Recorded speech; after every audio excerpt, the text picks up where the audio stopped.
Um oferecimento Goiás Fazendas, GP Asfalto e Organic Brasil. As tendências de mercado, novas tecnologias, empreendedorismo, clima e tudo que tem foco no que movimenta o campo são pautas no Agro e Prosa. O seu podcast diário que tem como missão deixar você informado sobre o mundo agro.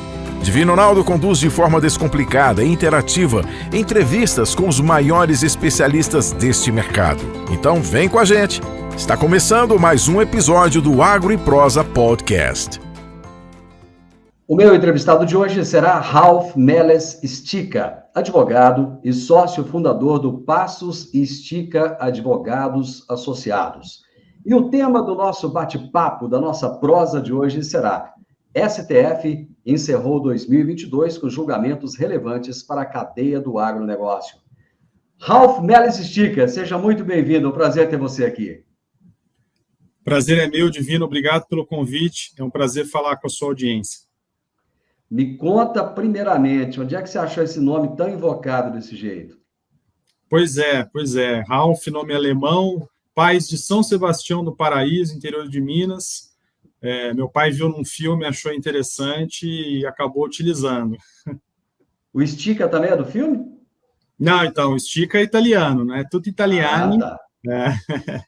De Torino, na Itália. Meu bisavô veio de Torino, na Itália. E o Meles é da Síria, também ali instalado no sul de Minas também. Família de produtores de café. Enfim, tem uma mescla grande aí, e você está na terra do chopp, você está em Ribeirão Preto, é isso? Exatamente. Nesse momento, a gente conversa aqui a partir de Ribeirão Preto, um dos nossos escritórios.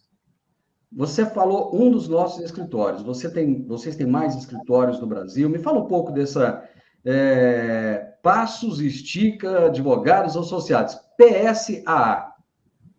Exato, Divino. Nós temos, por conta dessa vocação, né, no agronegócio, já há 20 anos trabalhando com isso, somos ex-auditores, a gente sempre trabalhou com empresas, produtores rurais, e nós estamos nos locais que têm, digamos assim, as maiores importâncias, né, sem prejuízo de outras cidades, claro, mas nós estamos em São Paulo, que é o centro financeiro, onde estão os bancos, né, a captação, digamos assim, os títulos, os fundos de investimento.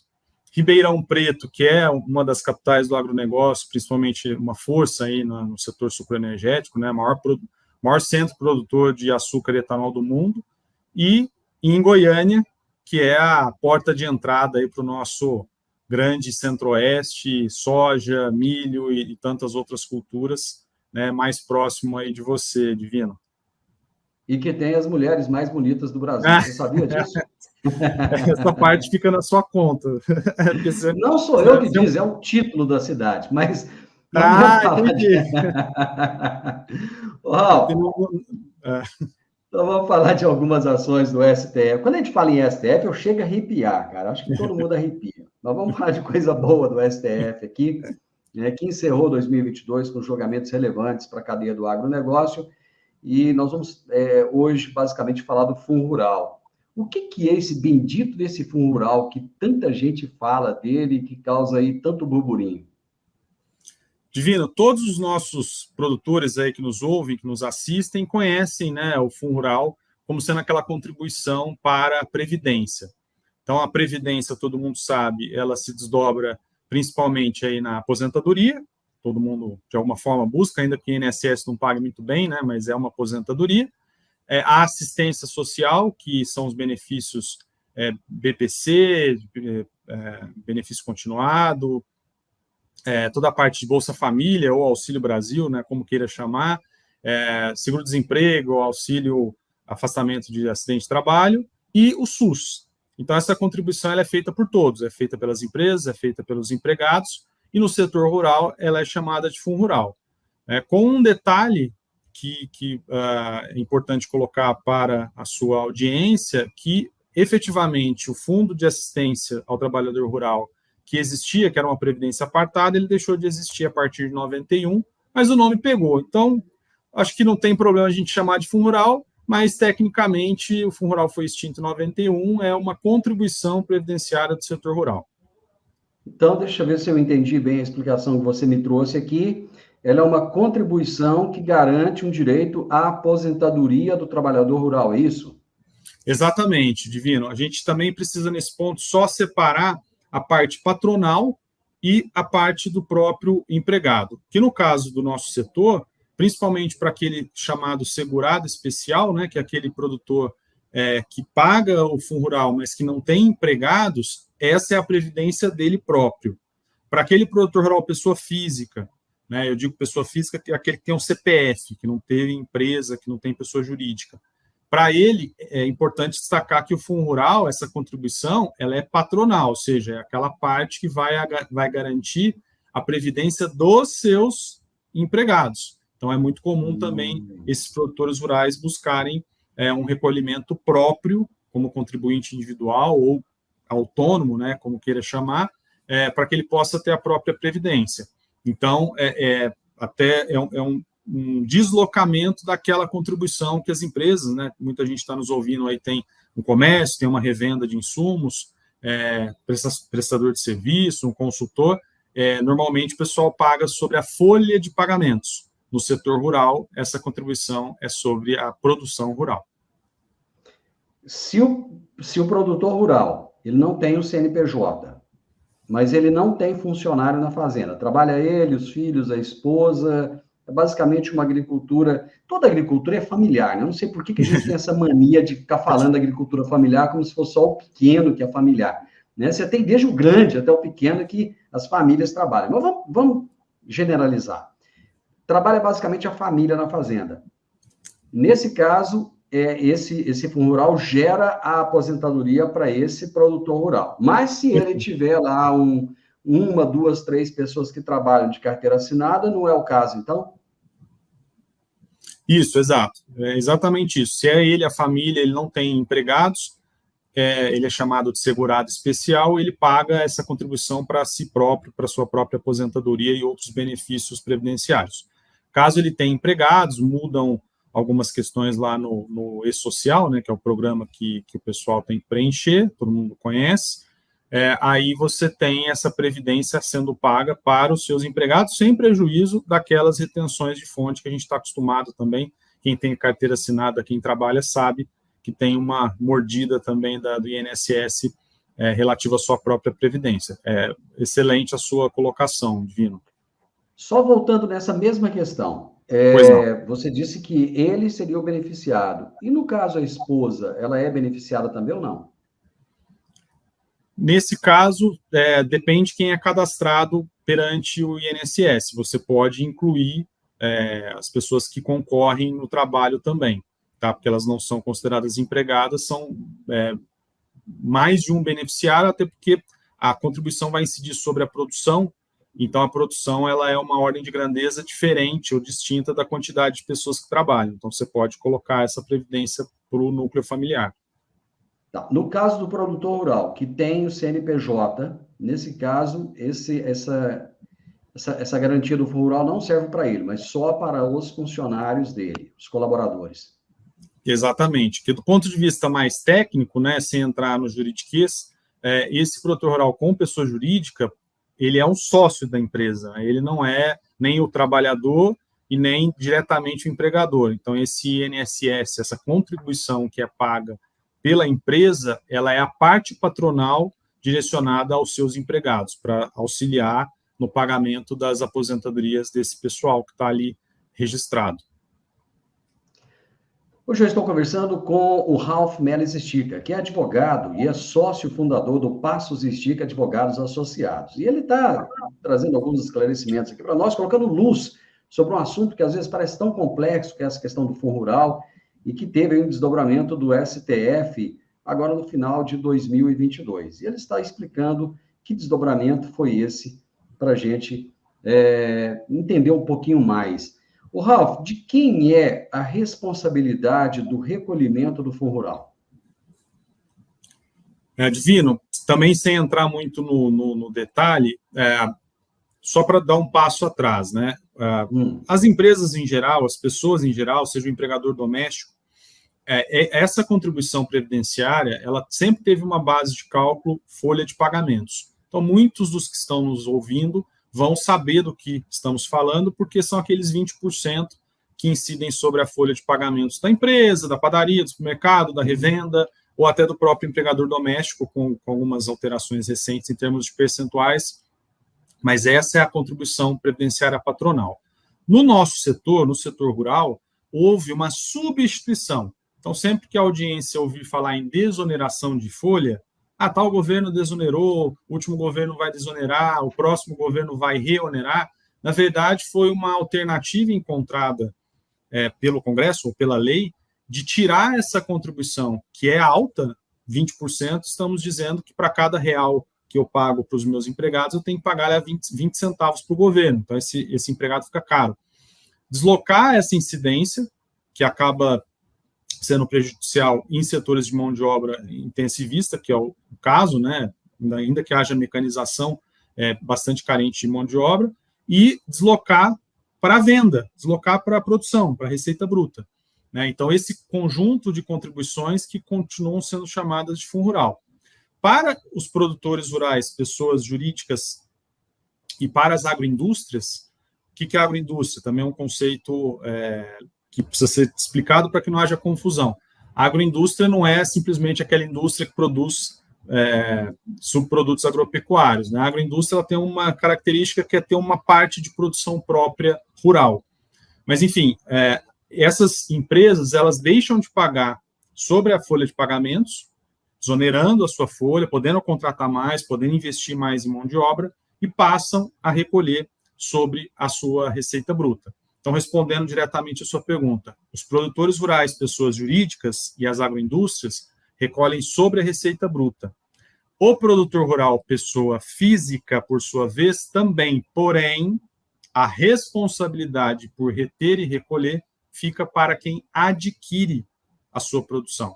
Então, usando o exemplo, uma agroindústria que vai comprar uma soja para beneficiamento, ou uma empresa de café que vai comprar sacas de café de um produtor rural, pessoa física, ao pagar por esse produto rural, deve reter e recolher o tal fundo rural, que é essa contribuição, que nesse caso é de 1,5%, que é justamente os próximos tópicos em relação ao que o STF definiu nesse ponto específico, em relação ao que é chamado de subrogação, ou seja, a obrigação do adquirente de fazer esse recolhimento. O governo não perde nunca, né, Ralf? Olha, Divina, tem um ponto importante com relação a essas contribuições previdenciárias, né? Na verdade, 2 pontos importantes. Até no passado eu fui questionado numa entrevista, né, no governo anterior, o jornalista estava doido para ter um furo de reportagem, dizendo que isso é normal no jornalismo. Que tinha alguma coisa errada. E, na verdade, assim, a gente tem os dois lados. O primeiro lado esses recolhimentos que são feitos, por ser uma contribuição, e tecnicamente isso implica que há uma destinação, é o que financia as aposentadorias, é o que financia o SUS. Então, existe uma importância, de um lado, dessas contribuições.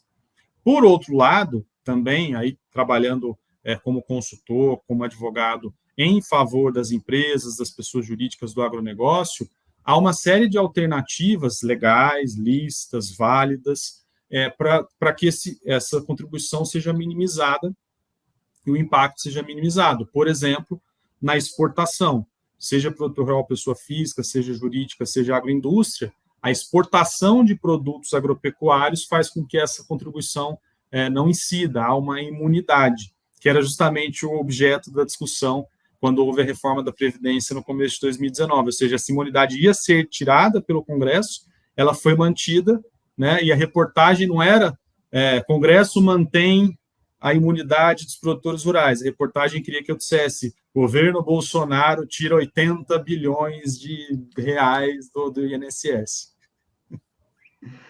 O jornalismo é um negócio muito interessante. Essa ali, você falou aí de 20% e tal.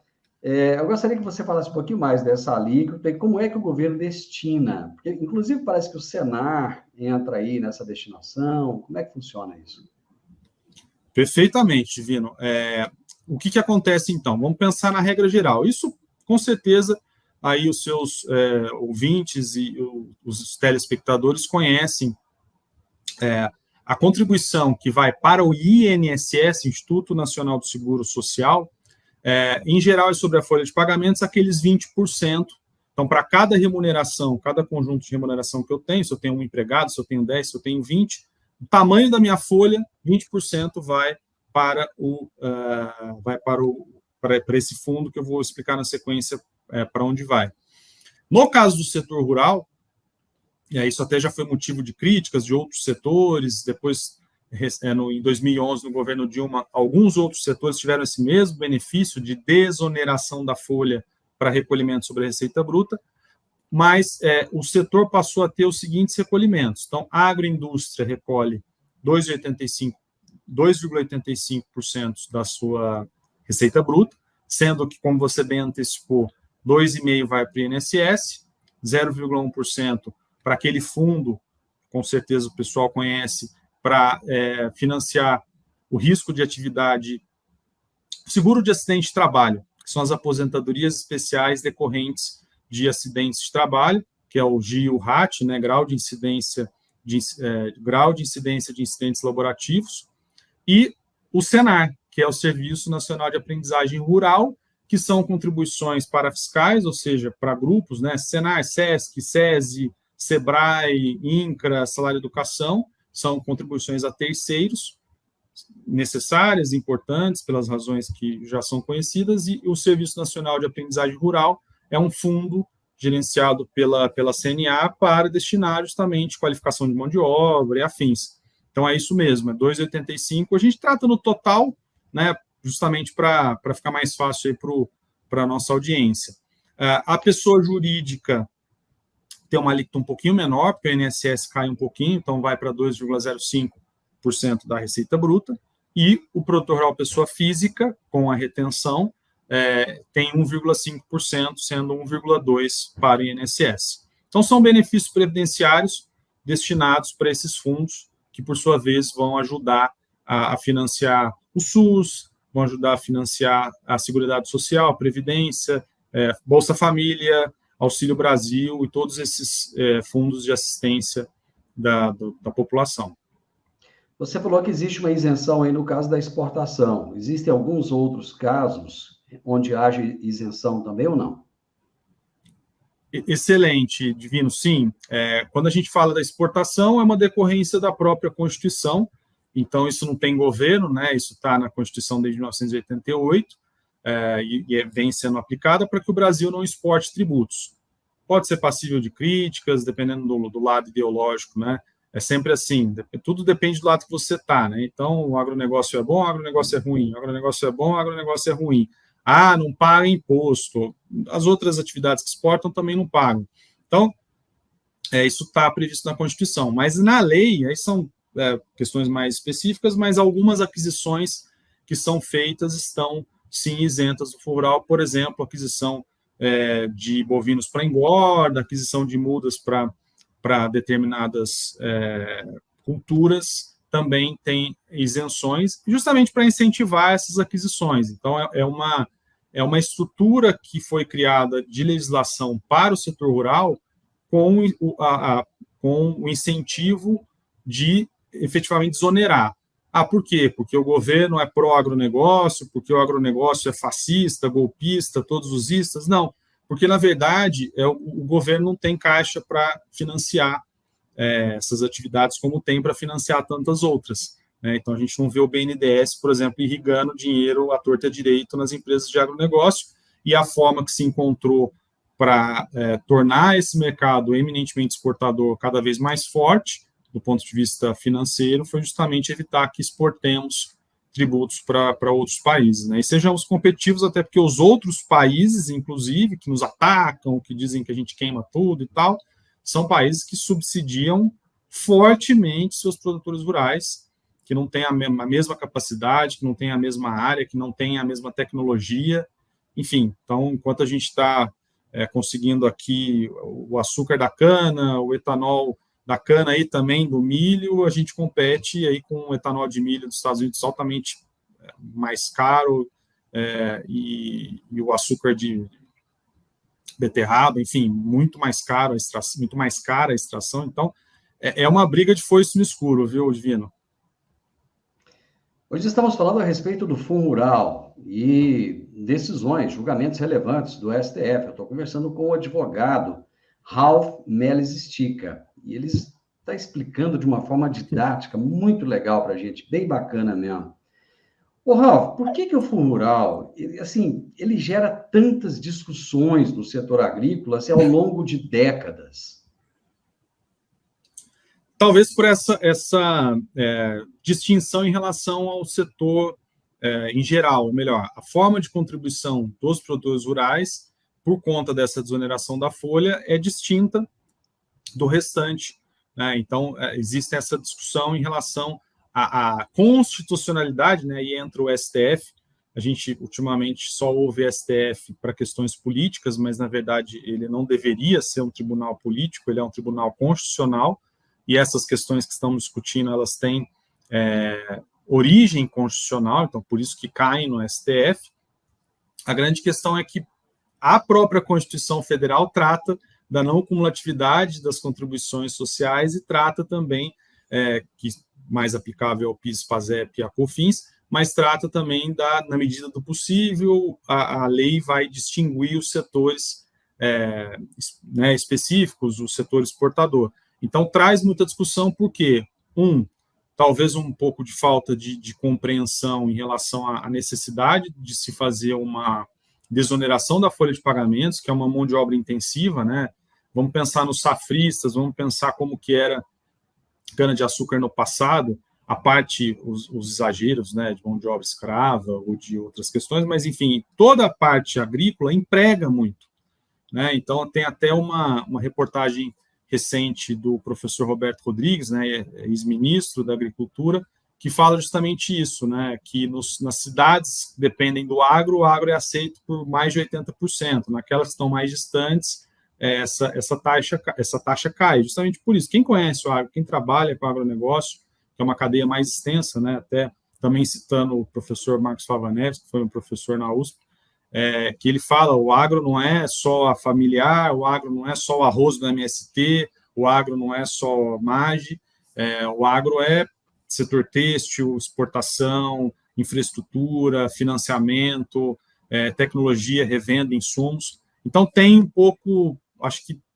tem um pouco de dor de cotovelo também em relação à capacidade. Mas, voltando à questão específica do Fundo Rural, é uma forma de contribuição para a INSS sui generis, porque distinta das outras indústrias, distinta das montadoras, distinta das empresas de bebidas, distinta das empresas comerciais, distintas das lojas americanas, enfim, de todo mundo. E aí acaba gerando um pouco de dúvida em relação a se pode, se não pode, se atende aos princípios, né, de isonomia, de igualdade dos setores, e é por isso que isso passou pelo crivo recente do Supremo Tribunal Federal, Divino. O empregador rural, ele acaba tendo benefícios com esse Fundo Rural? Vamos analisar a questão sob duas óticas, tá? Ele especificamente em relação ao fundo, não, diretamente, porque ali ele está fazendo o seu recolhimento da contribuição previdenciária patronal. Mas do ponto de vista tributário, de custos, ele tem um benefício, Divino, e eu explico por quê. Primeiro, porque ele teve a desoneração da folha e pôde contratar livremente, reduzindo esse custo. Então, é bom para o setor, é bom para o emprego, é bom para a região e é bom para esse empregador rural, seja pequeno, seja médio, seja grande, ter a mão de obra, poder pagar o salário digno, poder pagar todos os acréscimos previstos, inclusive na lei do trabalho rural, que é um pouco diferente em relação a horas extras, em relação ao trabalho noturno. Então, ele tem esse benefício de desoneração. E uma reoneração em relação à folha, à produção, que é algo que ele consegue controlar melhor. Ele não tem controle dos preços, porque os produtos são sempre cotados em mercados nacionais e internacionais, mas ele consegue trabalhar melhor com a rubrica receita, que é a venda, do que com a rubrica folha. Então, esse é o primeiro ponto. E outro ponto que eu acho que vale a pena destacar, né, que a sua audiência com certeza vai estar atenta aí nos próximos dias, é que os produtores rurais, pessoas jurídicas, exceto as agroindústrias, e os demais, os produtores rurais CPF, eles agora podem, como a lei do Temer 13.606, eles podem optar no começo do ano. Então, ficou ainda melhor, porque antes era obrigatório. Para muitas empresas, talvez não valesse a pena recolher sobre a receita bruta, porque às vezes tinha um empregado lá, né, a parte principalmente pecuária, que não requer uma mão de obra tão intensiva, não valeria a pena, ou não valia a pena. Então, agora existe essa opção. Isso é muito bom, porque eu vou recolher. Eu posso optar aquele que me traz mais benefício. Então, do ponto de vista de custo, é um sistema que traz benefício, sim, para os produtores rurais em geral, Divino. Ô, Ralf, me ajuda a entender aí o que o STF julgou no final de 2022, né? Que decisões foram essas do Supremo? Divino, a gente teve, a parte das questões, né, políticas, a gente teve idas e vindas com relação ao Fundo Rural. Então, provavelmente muitas pessoas vão se lembrar desse passado, que trabalham, que já tiveram, né, as decisões, o advogado já ligou várias vezes para saber.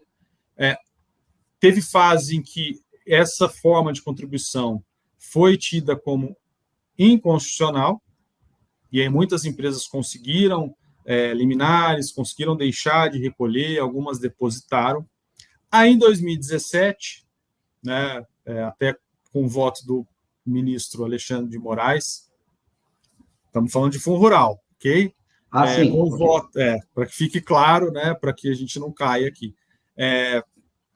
No voto dele, foi declarada constitucional, inicialmente, a cobrança, né, o extinto Fundo Rural. Então, teve uma decisão do Supremo mais antiga, no caso do Mata Boi, que vem desde 2009, dizendo que era inconstitucional. Aí veio uma constitucionalidade de 2017. Foi aí que vieram, né, os parcelamentos do governo Temer, que muitos também, os produtores que nos ouvem, nos assistem, vão se lembrar, que são o PET e o PRR. Ou seja, o STF caneta e aí o governo dá uma alternativa para que esses produtores rurais pudessem parcelar. E outras discussões remanesceram. Por exemplo, se o adquirente, né, se a agroindústria, teria que continuar retendo e recolhendo essa contribuição das pessoas físicas. Então, em suma, o que se decidiu no final do ano passado? Primeiro, a constitucionalidade dessas contribuições, que era uma dúvida que se tinha, isso foi definido pelo Pleno do STF, e a boa notícia para, aí no caso, as agroindústrias, é que não há constitucionalidade, ou melhor, é inconstitucional a retenção, a chamada subrogação. Então, pelo sim ou pelo não, pelo menos dá uma segurança jurídica maior, você não precisa ficar recorrendo a advogados para conseguir eliminar aqui e acolá, e você tem uma maior previsibilidade sobre como fazer. Então, tem que recolher? Tem que recolher. Dá para optar, como eu disse, no começo do ano, entre folha ou receita bruta, isso se manteve, mas o STF diz, para de brigar, porque você vai ter que pagar. O Brasil, você falou de segurança jurídica, o Brasil é o país da insegurança jurídica. Aquilo que está definido hoje, amanhã pode não estar definido mais. Essas decisões, elas são definitivas ou podem mudar? Do ponto de vista do julgamento, Divino, elas são definitivas porque elas foram julgadas num rito específico, uma questão técnica de repercussão geral. Porém, os julgamentos ainda não foram finalizados, ou seja, a gente sempre fica no meio jurídico à espera da chamada modulação dos efeitos. Quer dizer, poxa, mudamos algo que vinha já, afinal essas contribuições elas existem especificamente da pessoa física e jurídica, não da agroindústria. Da agroindústria vem em 2001, mas elas já existem desde, respectivamente, 91 e 95. Então, vai, vem, vai, volta, paga, não paga, o ministro Marco Aurélio Mello dá uma decisão que não tem, aí depois Alexandre de Moraes dá que tem, enfim. Então, ainda se aguarda a questão da modulação dos efeitos, mas, pelo menos em princípio, né, não dá para escrever em pedra, como você bem colocou, mas, tecnicamente, em princípio, isso se tornou definitivo pelo rito em que esses recursos foram julgados. Mas os efeitos dessa decisão, eles já são imediatos? Não, ainda não. Para as pessoas que estavam naqueles recursos, né, pessoas físicas ou jurídicas, sim. Mas para o público em geral, né, a sua audiência, isso não é autoexequível. Isso é algo que, de duas uma, ou vai ser determinado pelo Congresso, né, por uma retirada de lei ou por um decreto, como inclusive muitos já viram acontecer com PIS e COFINS recentemente, via medida provisória, para dizer, perdemos mesmo, então vamos tirar isso aí da frente, ou tentar judicialmente já com um caminho traçado para não ter que fazer esse recolhimento. Não se recomenda que, a partir dessa decisão, os produtores simplesmente parem, né, ou melhor, as agroindústrias simplesmente parem de fazer essa retenção e recolhimento, porque, para todos os efeitos, ela ainda é devida.